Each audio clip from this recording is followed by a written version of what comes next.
اینجا علما نشستند، به لحاظ شرعی، حالا به لحاظ روشنفکری خیلی بحثا می شود کرد، می شود انتقاد داشت یا نداشت، اما من با همون علمایی که میایین از پایگاه دین، چی سنی و چی شیعه میگن این دولت ماست، ما از این علما، از این رهبرهای جهادی میپرسم اگر ارزش هایی که الان بر این کشور حاکم است، به لحاظ شرعی، به لحاظ دینی، به لحاظ اخلاقی، اینها ارزش های شما بود، چرا برای گرفتار شدن یک عده با این ارزش ها گردن زدید شما مردم را؟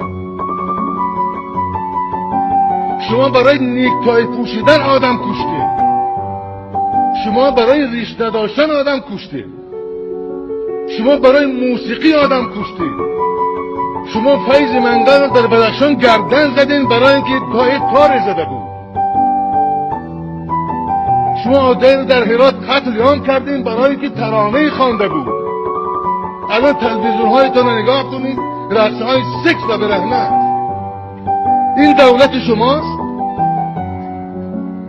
آقای سیافی این دولت شماست؟ آقای محسنی این دولت شماست؟ آقای ربانی این دولت شماست؟ آقای محقق این دولت شماست؟ من برنامه های شما را خواندم آقای حکمتیار. در برنامه های شما موسیقی روا نیست، در برنامه های شما رقص در تلویزیون طلوع روا نیست، در برنامه شما حضور کفار به اداره کفار در یک مملکت روا نیست. چطور پذیرفتین؟ کجاش این دولت شماست؟ چرا نمیگین میترسین؟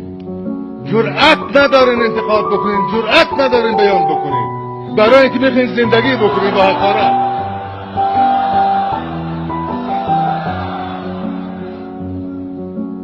کجای این دولت با اون ارزش‌های دقیق اسلامی منطبق است؟ کسی فقیه هست رو برای من بیاید بگه من اینجا هستم آماده بحث درباره ساختار نظام همین است. اصلاح